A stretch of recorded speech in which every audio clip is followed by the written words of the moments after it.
मार Mohammad Asad Tahir Jappa additional commissioner income tax Faisalabad तशरीफ ले आए ने।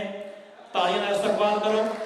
जी आए हो मार साहब, बहुत शुक्रिया तुसी साडे कोल अपने तशरीफ ले आए।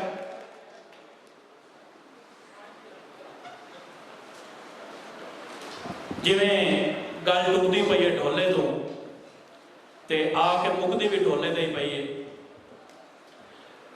इस दौरान मैं मारा असद होरां नूं गुजारिश करता कि प्लीज स्टेज ते तशरीफ ले आओ जी। मारा Asad Tahir Jappa additional commissioner income tax Faisalabad साढ़े सदे ते साढ़े कोल अपने ने। जी आया नो। वैसे तो वेख्या जाए तो यह कॉलेज उन्हों का अपना ही है, पहले उन्हों का है तो फिर साडा है। अपने कॉलेज ही थोनों जी आया नो मार साहब।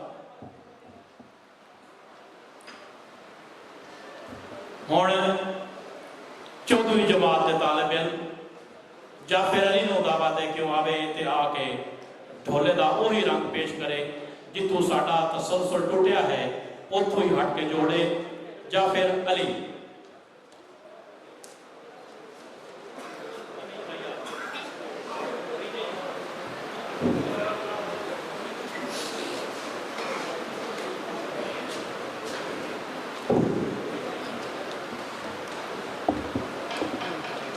काल बोलेंदे नारा उठिया कार के बात नू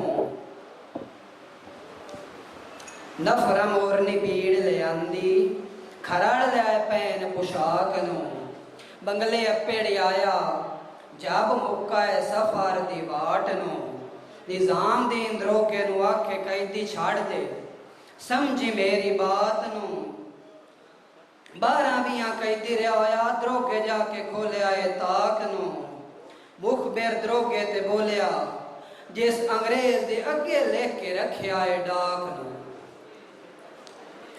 अंग्रेज द्रोगे नू जाब मंगवाया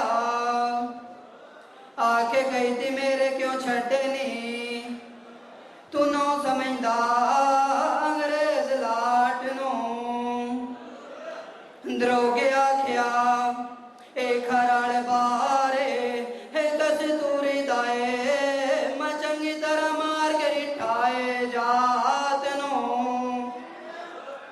अंग्रेज आखे खरला ना जंग माए करे सांप मुड़ बवे तारू ते हाथ नू। अंग्रेज बरकली नू बोल दंदान दियाई ओ तन जांदा या इन लाडी खरला दी जात नू। इन्ना